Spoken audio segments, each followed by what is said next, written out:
오늘은 마가복음 8장 27절로부터 38절 말씀으로 누구든지 나를 따라오려거든 이라는 제목으로 함께 말씀을 나누고자 합니다.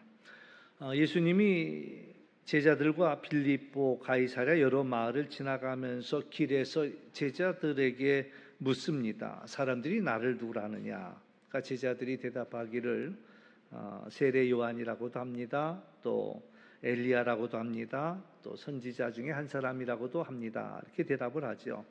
예수님이 다시 제자들을 향하여 바라보시면서 묻습니다. 그러면 너희는 나를 누구라 하느냐? 그랬더니 베드로가 대답하기를 주는 그리스도이십니다 라고 고백을 하지요. 그리고 나서 예수님은 이 일을 아무에게도 말하지 말라 경고하십니다. 그리고 이제 베드로가 고백한 후에 예수님을 따르는 제자들에게 제자도에 대해서 가르치십니다. 제자가 지켜야 할 도리, 제자의 길, 제자도를 말씀하시는데 나를 따라오려거든 세 가지를 이야기하십니다. 첫 번째는 예수님을 따르기 위해서 가장 첫 번째 필요한 것은 고백입니다. 고백. 예수님을 나는 어떻게 고백하는가? 예수님은 나에게 누구신가라는 그런 고백이 가장 중요합니다. 사실 이제 질문을 하면 제가 여러분에게 질문하면 여러분들도 답을 알면서도 긴장할 거예요. 이거 뭐라고 또 대답해야 되지? 또 어떤 의도를 가지고 내게 물어보시지? 뭐 이런 고민들이 많을 겁니다. 그런데 예수님은 이제 어떻게 보면 예수님의 그 대화의 기술은 정말 탁월합니다. 그래서 제자들에게 그렇게 질문하면 제자들이 얼른 대답하지 못할 거예요. 그러나 예수님은 이제 제자들에게 사람들이 뭐라고 얘기하느냐 이렇게 이제 질문하죠. 그러니까 쉬운 거예요. 자기 얘기하기는 어려운데 남 얘기하는 건 쉽거든요. 그렇잖아요. 우리도 항상 자기 얘기는 잘 안 해. 남의 얘기는 정말 잘해요. 그러니까 이제 예수님이 남들이 뭐라고 그래? 이제 이렇게 물어보니까 대답하는 거죠. 세례 요한이라고 합니다. 또 엘리야라고 합니다. 선지자 중에 하나라고 합니다. 근데 이제 우리가 흔히 제가 하나 여기서 이제 오늘 배워야 될 게 두 가지 중요한 얘기 해드릴 겁니다.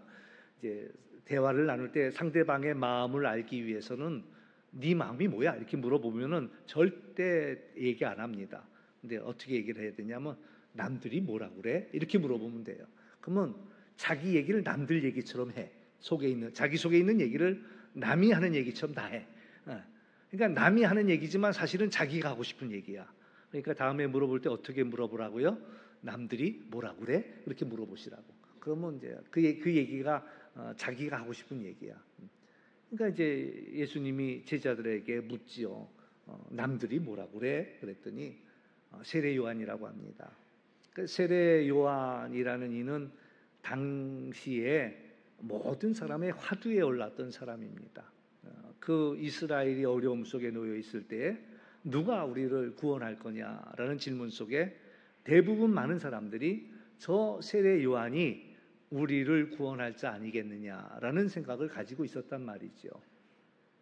이제 예수님을 소개할 때 어떻게 소개하는 게 편하냐면은 예수님이 누구야? 라고 얘기할 때 사람들은 세례 요한이 그러는데 그분의 신발끈도 못 만진다고 그러던데, 그러니까 세례 요한만 해도 대단한 사람인데 세례 요한이 예수님을 설명할 때 그분의 신발끈도 못 만진대라고 얘기하니까요. 제가 한 번은 우리 동성교회 처음 왔을 때입니다. 30년 전 얘기예요. 어느 이제 남편 권사님이 이 권사님이고 부인 권사님이 박 권사님인데 이제 남편 이 권사님을 소개할 일이 있었어요. 그러니까 이제 뭐 저도 처음 오기도 했지만 이제 어떻게 설명할까 하다가 박 권사님의 남편입니다 이게 소개했어요. 그랬더니 막 난리가 난 거. 예배 끝나고 난 다음에 그 이 권사님이 찾아와서 내가 어째 박 권사 남편이냐고 막 그래가지고 제가 얼마나 실수했나 보다. 남남을 갖다 부부라고 소개를 했구나 막 가슴이 벌렁벌렁했어요. 근데 알고 보니까 부부야. 부부야. 근데 그 부인 맞잖아요. 그랬더니 내가 어째 그의 남편이냐고. 그이가 내 부인이지. 무슨 얘기인지 알아들으셨어요? 자기는 자기인데 왜 나를 저기 남편이라고 소개했냐 이거야. 막 화를 버럭내는 거예요. 또 그런 경우도 있었어요. 두 자매가, 우리 교회 두 자매인데 언니는 유명해. 온 교인이 다 알아. 근데 동생은 언니만큼 명성이 안 돼. 그러니까 이제 소개할 때 아유 아무개 동생 이랬다고. 그랬더니 이 동생이 화를 버럭 내는 거야. 내가 왜 아무개 동생이냐고. 나는 나지. 막 이러는 거야. 그래서 사람들은 얼른 이해하기 쉽게 그렇게 설명을 하는데 본인들은 그거 굉장히 못마땅해요. 본인들은 나는 나다. 이제 이러더란 말이에요. 아무튼 이제 당시 사람들은 예수님을 소개할 때 예수님을 소개하기가 어렵잖아요. 그러니까 어떻게 설명하느냐? 세례 요한 선생께서 예수님의 신발끈도 못 만진다고 그런 분이라고 얘기하던데 이렇게. 그러니까 당시의 사람들은 세례 요한을 대단한 사람으로 알았어요. 근데 사실 예수님이 등장할 이때쯤에는 이미 세례 요한은 죽었지요. 헤롯이 자기 딸 헤로디아가 막 현란한 그 벨리 춤을 추었을 때에 내가 나라의 절반이라도 주겠다 이렇게 얘기하는 바람에 뭘 줄까? 그랬더니 이 아이가 어머니의 그런 시키는 대로 세례 요한의 목을 주십시오. 그 세례 요한이 죽었단 말이죠. 근데 예수님이 이제 그 다음에 나타나서 엄청난 일들을 하고 또 세례 요한도 외쳤던 얘기가 회개하라 하나님의 나라가 가까이 왔다 외쳤는데 예수님께서도 세례 요한이 사라지고 난 다음에 외치는 이야기가 회개하라 하나님 나라가 가까이 왔다 이렇게 외치니까 사람들 생각에는 죽었던 세례 요한이 다시 살아왔나? 이 생각을 하는 거죠. 그래서 많은 사람들이 세례 요한이라고 합니다. 이런 얘기를 하는 거예요. 또 엘리야라고 얘기하는 이유는 엘리야는 죽지 않고 하늘에 올라간 사람입니다. 죽지 않고 하늘 병거 타고 회오리바람을 타고 하늘로 올라간 사람인데 다시 온다라고 성경에 이야기가 되어 있었기 때문에 아마 그 오기로 했던 그 엘리야가 아니겠느냐라는 이야기가 이제 사람들 틈에서 또 그 이야기가 확산되었죠. 그리고 엘리야는 또 세례 요한은 아니지만 그래도 선지자 중에 그 유명한 선지자 중에 한 사람은 아니겠느냐 이제 이런 이야기들을 하는 거죠. 그때 이제 예수님이 제자들에게 묻습니다. 그러면 너희는 나를 누구라 하느냐? 그러니까 그때 베드로가 이제 용기가 난 거죠. 주는 그리스도이십니다라는 이야기를 하는 겁니다. 어쩌면 예수님은 이 대답을 기다리셨어요. 제자들의 입에서 이 대답이 나오기를 예수님은 기다리셨다라는 얘기입니다. 어쩌면 지금까지 제자들은 예수님이 누군지를 잘 몰랐습니다. 그러나 우리가 지난주에도 나눴던 말씀이지만 이방 두로에 갔을 때 수로보니게 여인이 예수님을 향하여 최초로 이 제자들보다 먼저 주여라고 고백했죠. 주여 개들도 주인의 상에서 떨어지는 부스러기를 먹습니다. 그 얘기는 사실 엄청난 얘기예요. 주래. 당시에 주라고 이야기할 수 있는 이는 가이사밖에 없었습니다. 당시 인사가 그거였어요. 가이사는 우리의 주라고 인사하는 게 이쪽에서 가이사가 우리의 주입니다. 그럼 이쪽에서도 가이사는 우리의 주입니다라고 그 로마 시대의 인사가 그런 인사였는데 그 주라는 단어를 예수님을 향하여 주여라고 이 여인이 이야기했다는 거죠. 부정한 여인. 왜 사람의 입으로 들어가는 것이 사람을 더럽게 하는 것이 아니라 사람의 마음속에서 나오는 것이 사람을 더럽게 한다라고 예수님 말씀하시고 이방 두로 더러운 지역으로 갔단 말이죠. 더러운 여인의 입에서 생각지 못한 이 얘기가 나온 거예요. 주여라는 단어가.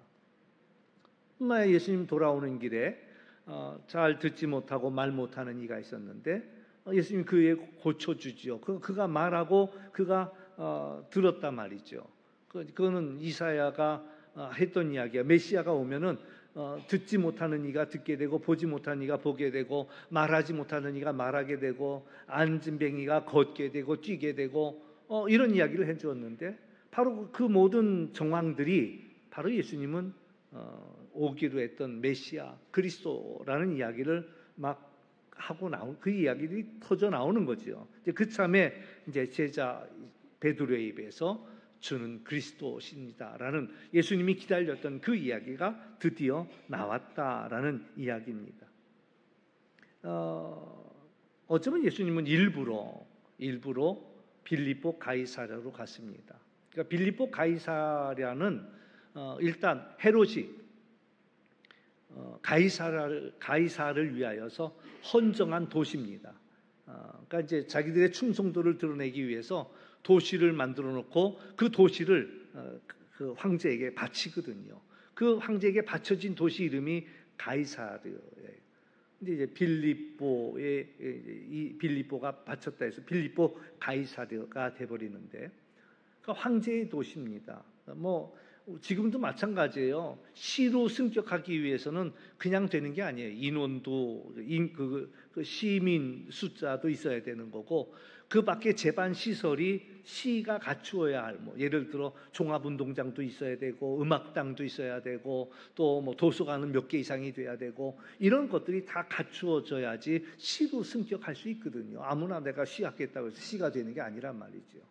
그러니까 이 도시를 꾸며갖고 가이사에게 황제의 도시예요. 또 뿐만 아니라 그 전에는 판신을 섬기던, 우상입니다. 우상을 섬기던 우상의 아주 근거지예요. 신전이 있는 그런 도시. 그러니까 예수님이 일부러 이 도시 한복판으로 데리고 갔다라는 거예요. 오늘 제가 들어야 할 두 가지 얘기가 있다고 그랬는데, 그건 사이드 얘기지만 아까는 대화법을 하나 얘기해 줬잖아요. 또 하나는 또 탁월한 기술을 하나 알려드리겠습니다. 여자분들의 마음을 감동시키기 위해서는 꽃이 필요합니다. 여러분 여자분에게 꽃을 한번 갖다 주는, 꽃을 받아야 할 날 꽃을 드리는 건 당연하고 꽃이 받아야 할 이유가 없는 날에도 꽃을 선물한다면은 여자의 마음을 얻습니다. 그러니까 여러분 한번 꽃을 한번 준비해서 드려보시라고. 이제 우리 여자분들은 잠깐 귀 닫아주시고 남자분들은 귀를 활짝 열고 엄청난 남자는 상상도 못해요. 뭐 그까지 꽃 한 송이가 뭐 대단해. 근데 안 그렇다고 그러더라고요. 나도 잘 모르겠어. 근데 안 그렇대요. 꽃 한 송이를 선물하면 대단하대요. 내가 지난번에도 한번 그런 적이 있어요. 어느 분한테 마침 그 부인 집사님이 생일이래. 그래서 집사님 오늘 집에 들어갈 때 꽃 한 송이 사다 드려요. 그랬더니 씩 웃어. 평생 그래 본 적 없는데 무슨 나더러 꽃을 사들고 가라냐고. 그래. 평생 그래 본 적 없으니까 꽃 하나 사다 들고 가는 거 지금 효과 있다고. 해보시라고. 그러니까 그 다음 주에 물어보니까 못 사갔더라고. 못 사갔어. 근데 꽃을 갖다가 하나 준다는 게 엄청난 일이래요. 그러니까 여러분 이제 안 해보신 분들은 한번 해보세요. 얼만큼 놀라운 효과가 있는지 한번 해보시라고. 근데 꽃도 줄 때 주는 게 아무도 안 볼 때 주는 것도 뭐 안 주는 것보다 나아요. 근데 이제 어떨 때 꽃을 주는 게 제일 효과가 있냐? 사람 많은 데서, 사람 많은 데서 꽃을 주는, 이거 아주 뭐 감동의 극치를 이룬다고 그러더라고요. 한번 해보세요. 사람 많을 때 꽃에 뭐 또 거기다 막 한 다발을 안고 간다면 뭐 기가 막힌 일이 되겠죠. 분명히 알려드렸어요. 이거 엄청난 팁입니다. 인생에. 예수님이 일부러 빌립보 가이사랴로 제자들을 데리고 갔다. 저는 그렇게 생각해요. 황제의 도시 수많은 사람들 앞에서, 판신, 우상을 섬기는 우상의 속을 앞에서 너희들은 나를 누구라 하느냐, 이야기할 수 있느냐, 그것을 묻고 있다라는 이야기죠. 그러니까 제자들 세상 한복판에다 세우고 묻는 거예요. 세상 사람들이 다 보는 앞에서 너는 나를 누구라고 고백할 수 있느냐라는 것이 묻는 거죠. 사실 이 마가복음이 우리에게 해주고 싶은 얘기는 예수는 그리스도라는 이야기를 하고 싶은 거예요. 마가복음 1장 1절에 보면 하나님의 아들 예수 그리스도의 복음의 시작이라고 이야기했습니다. 그러니까 그 마가복음을 기록한 이야기는 예수 그리스도의 복음을 우리에게 이야기하고 싶은 거예요. 마가의 의도는 그랬습니다.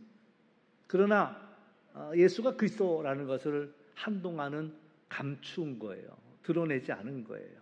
그래서 예수님이 그 순간순간 그리스도이신 것들이 드러날 만한 사건들이 많이 있었음에도 불구하고 예수님은 함구를 명령하시죠. 절대 이 일 얘기하지 마라. 절대 이 얘기를 하지 마라. 오늘 본문에서도 제자들이 베드로가 주는 그리스도십니다라고 고백했을 때에 이 일을 이야기하지 마라고 함구를 시키시지요.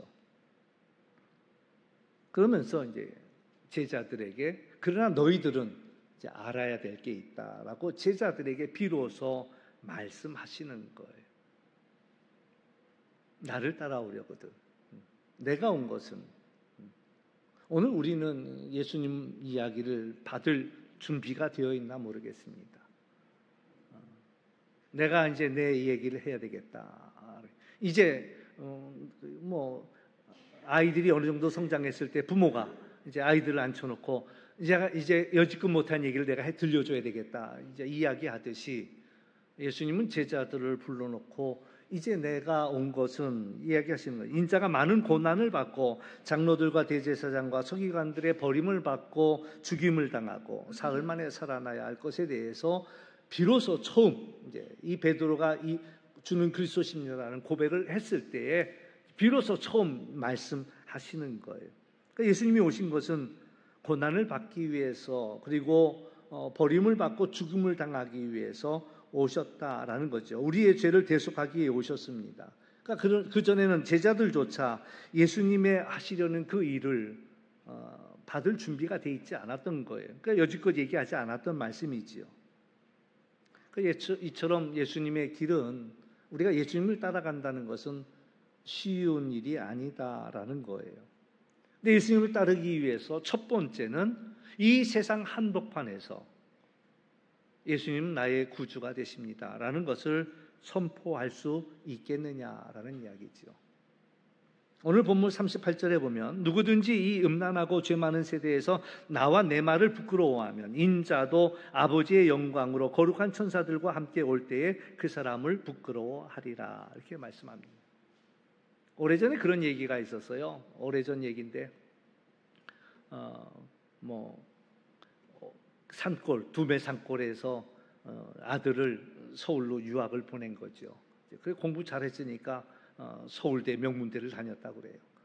졸업하는 날 그 어머니가 그 아들을 이제 졸업하는 모습을 보고 싶어 왔는데 사실 그동안의 살림이 어려워서 옷 한 벌 입을 여유가 없었단 말이죠, 어머니가요. 그러니까는 아들을 멀리서 보려고 이제 입던 옷 입고 올라왔는데 그 아들 친구들이 그 여인을 발견한 거지요. 저 여인이 누구냐라고 그 아들이 갑자기 엄마가 그 초라한 모습이 왠지 부끄러운 거예요. 난 모르는 사람이야. 오늘 우리가 이 세상을 살면서 예수님이 누구냐라고 이야기할 때 우리가 예수님을 순간 부끄러워하며 잘 몰라. 나도 잘 몰라. 그냥 내가 교회 몇 번 갔어. 이렇게 우리가 부끄러워할 것인지. 그래서 결국 그렇게 나중에 예수님께 하시는 말씀이 인자도 영광 중에 오실 때에 그 사람을 부끄러워하리라 말씀합니다.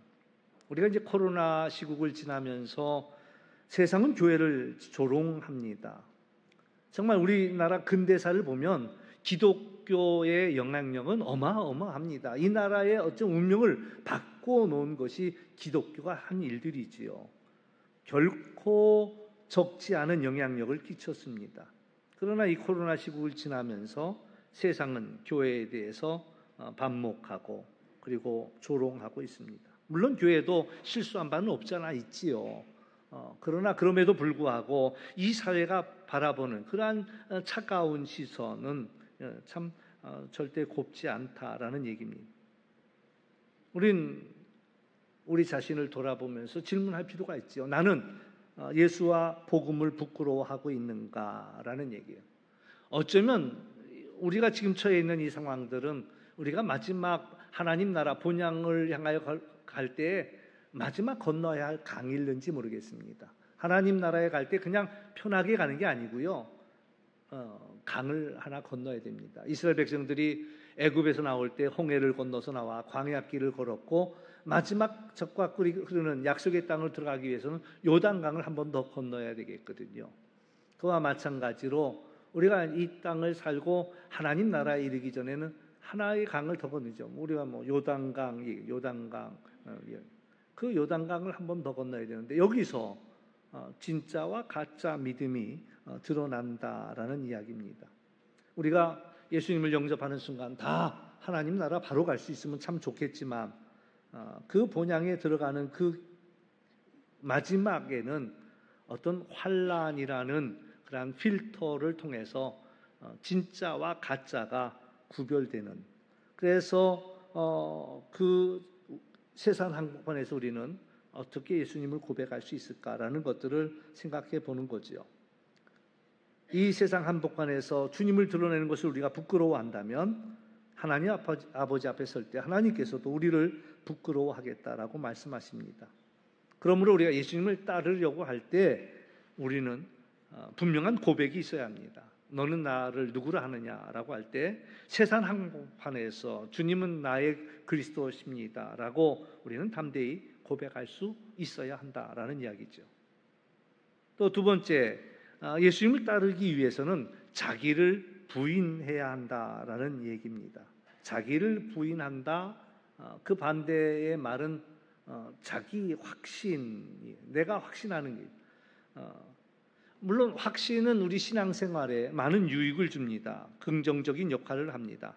말씀에 대한 확신, 그것은 어쩌면 믿음을 나무라고 비유한다면 그 확신은 뿌리와도 같습니다. 그래서 세상에 풍파가 몰려와도 쉽게 흔들리지 않는 그러한 든든한 믿음을 갖도록 도와주지요. 그런데 중요한 것은 그 확신이 예수 그리스도로 말미암은 확신, 또 하나님의 말씀에 근거한 확신이 되어야 되는데 때로는 지나쳐서 자기 확신이 될 때에 종종 문제가 됩니다. 오늘 이제 베드로는 그리스도는 나의 주라고 고백했지만 그 속에는 자기 확신이 들어가 있었어요. 예수님이 구원을 위해 오신 분이신 것은 분명히 믿고 확신했지만 예수님께서 내가 많은 고난을 받아야 되겠다, 배척을 당할 것이다, 심지어는 죽임을 당할 것이다 라는 말을 들었을 때 베드로는 자기가 생각하던 메시아가 아니라는 거지요. 내가 생각한 메시아는 너무 달라. 그러니까 예수님의 말씀을 듣고 그 말씀을 받아들인 것이 아니라 적분했습니다. 베드로가 믿었던, 확신했던 메시아는 고난을 당하거나 배척을 당하는 그러한 메시아가 아니라 강력한 능력으로 로마를 물리치고 이스라엘을 구원할 그 메시아를 그리고 있었거든요. 바로 이 부분이 예수님께서 베드로를 꾸짖으신 부분입니다. 누구든지 나를 따라오려거든 자기를 부인해야 한다. 자기를 부인하고 예수님을 따라야 한다. 이것이 제자도의 가장 큰 원칙입니다. 그러니까 우리 신앙생활이 뭐냐라고 이야기할 때 자기를 부인할 수 있어야 한다라는 이야기지요. 이건 쉽지 않은 것 같아요. 평생 모두에게 마찬가지입니다. 모두에게.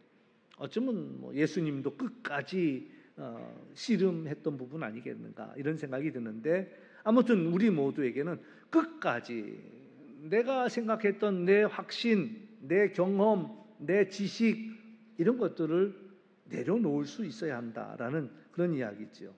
가룟 유다가 왜 예수님을 배반합니까? 혹자는 그렇게 얘기하는 거예요.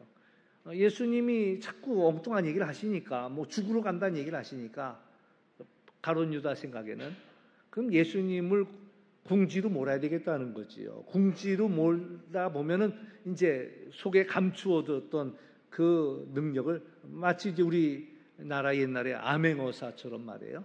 막 암행어사가 막 아닌 것처럼 그러고 있다가 맨 막판에 가가지고는 내가 암행어사다 그러고 암행어사 출두야 외치듯이 이제 예수님이 그 궁지로 몰리다 보면 맨 마지막 순간에 내가 하나님의 아들이다라고 이야기하면서 이 세상을 뒤집지 않았겠는가. 이제 그걸 아마 이제 가룟 유다는 노렸을는지도 모른다는 얘기죠. 그런데 자기 확신마저 부인할 수 있어야지만이 예수님을 따라갈 수 있다라는 얘기입니다. 자기를 부인할 수 있어야 예수님을 따라가는 거예요. 예수님 베드로를 꾸짖었어요. 이제 예수님은 고난의 길을 걷겠다고 말씀하시고 버림받고 죽음의 길을 가겠다 이렇게 말씀하시니까 오늘 성경에 보면 베드로가 강하게 아주 격하게 항변했다라는 이야기가 나옵니다. 근데 이걸 세번역에 보면 더 리얼하게 표현해 줍니다. 세번역 8장 32절 말씀을 이렇게 기록했습니다. 예수께서 드러내놓고 이 말씀을 하시니 베드로가 예수를 바싹 잡아 당기고 그에게 항의하였다. 어떤 그림이 그려집니까? 예수님을 바싹 잡아 당기고 항의했대요. 그러니까 나는 그려지는 그림이 예수님의 막 멱살을 잡고 잡아 당기고 그러시면 안 된단 말이야. 우리가 어떻게 해서 여기까지 왔는데 지금 이제 와서 그런 말씀을 하시냐 말이야. 이쯤은 이제 막 가자는 거죠. 예수님을 꽉 잡아 안 된단 말이야. 그 예수님께서 꾸짖는 거예요. 사탄아, 내 뒤로 물러가라. 내가 하나님의 일은 생각하지 않고 도리어 사람의 일을 생각하는도다. 자기를 부인할 수 있어야 하나님의 일을 할 수가 있습니다. 자기를 부인하지 못하기에 사람의 일만 생각하는 거예요. 하나님의 일을 생각하지 못하고 사람의 일을 생각할 때에 예수님은 베드로에게 사탄아 내 뒤로 물러가라 말씀하십니다. 오늘 신앙생활에 있어서 가장 중요한 부분이 아니겠나 생각합니다. 나를 부인할 수 있겠는가? 자기를 부인할 수 있겠는가? 예수님을 따르려면 자기 부인이 첫째라는 이야기입니다. 뿐만 아니라 예수님을 따르기 위해서는 자기 십자가를 져야 합니다. 저마다 짊어지는 십자가가 있습니다. 저마다 십자가가 있죠. 그렇게 이야기합니다. 지난 주간에도 한이가 저한테 그런 얘기를 했어요. 목사님, 우리 아이가 나한테는 십자가입니다. 우리 어머니가 나한테는 십자가입니다. 우리 배우자가 나한테는 십자가입니다. 너무 힘들다는 거예요. 네, 우리 모두에게는 각자가 짊어져야 할 그런 십자가가 있습니다. 그런데 우리가 하나 기억해야 할 것은 하나님이 우리에게 맡겨주신 십자가라는 사실을 우리는 기억할 필요가 있습니다. 예수님도 그 십자가가 만만하지는 않았습니다. 왜? 겟세마네 동산에서 이 십자가가 내게서 넘어가기를 정말 땀방울이 핏방울이 되도록 기도하셨거든요. 아버지여, 할 수만 있다면 이 잔이 내게서 넘어갔으면 좋겠습니다. 밤새 기도하셨지요. 날이 밝았을 때 사실 달라진 것은 아무것도 없습니다. 십자가 앞에 덩그러니 여전히 있는 거예요.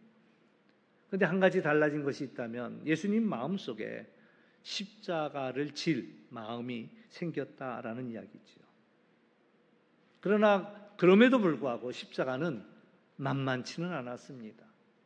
채찍에 맞아 고통을 받았던 예수님에게 십자가는 여전히 버거웠어요. 그 십자가를 지고 가면서 예수님도 여러 번 넘어지셨습니다.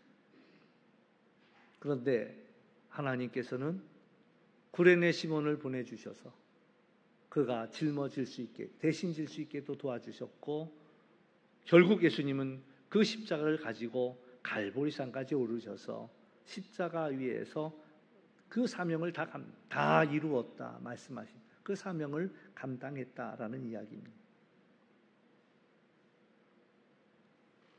세 가지 말씀드렸습니다. 예수님을 따르기 위해서는 고백이 필요하다. 세상 한복판에서 내가 믿는 바를 고백할 수 있는. 또 하나는 예수님을 따르기 위해서는 자기를 부인할 수 있어야 한다. 또 하나는 예수님을 따르기 위해서는 자기 십자가를 져야 한다. 35절에서 예수님은 이렇게 말씀하십니다. 누구든지 자기 목숨을 구원하고자 하면 잃을 것이요, 누구든지 나와 복음을 위하여 자기 목숨을 잃으면 구원하리라. 사람이 만일 온천을 얻고도 자기 목숨을 잃으면 무엇이 유익하리요? 사람이 무엇을 주고 자기 목숨과 바꾸게 되냐? 여기서 이제 진정으로 자기 목숨을 구원하는 일은 예수님과 복음을 위해서 자기의 목숨을 잃을 때에 진정한 구원을 얻는다. 진정한 목숨을 얻는다라는 이야기입니다. 천하를 얻는다 할지라도 자기 목숨을 놓쳐버린다면, 진정한 그 생명, 영생을 놓쳐버린다면 아무것도 아니다라는 이야기고요. 진정으로 목숨을 얻는, 생명을 얻고 영생을 얻는 길은 예수님과 그 복음을 위해 사는 길이라 말씀하고 있습니다. 예수님을 따라가고 복음 순종하면 그야말로 영생을 얻는 길이고, 우리가 이 땅을 살면서 예수님을 부끄러워하지 아니하고 분명하게 주는 나의 그리스도십니다라고 고백하고, 이제 고백할 때가 되었다는 얘기를 하시는 겁니다. 고백하고, 그리고 자기를 부인하고 하나님의 일을 할 때, 그리고 기꺼이 내게 주어진 십자가를 기꺼이 짊어질 때, 오늘 우리는 제자로서 이 땅을 사는 것이고 본향을 향하는 순례의 삶이다라는 얘기입니다. 원하기는 우리가 제대로 믿고 제자 되는 삶을 살아내기를 주의 이름으로 축원합니다. 기도하겠습니다. 참 좋으신 아버지 하나님, 감사합니다. 우리가 예수님을 따라간다는 일은 어렵지도 않을 수도 있지만 결코 쉽지도 않은 것을 발견하게 됩니다. 내가 세상 사람들 앞에서 부끄러워하지 아니하고 담대하게 외칠 수 있을까? 또 내 생각을 내려놓고 매 순간 스물스물 올라오는 내 생각을 내려놓고 하나님 그 말씀에 순종할 수 있을까? 늘 십자가는 우리를 힘들게 하지만 그 십자가를 지고 따라갈 수 있을까? 우리가 돌아보게 하여 주시고, 오늘도 주님을 따라가는 그 길이 우리의 기쁨이 되게 하여 주시고 능력이 되게 하여 주시기를 간절히 원하고 예수님의 이름으로 간절히 기도하옵나이다. 아멘.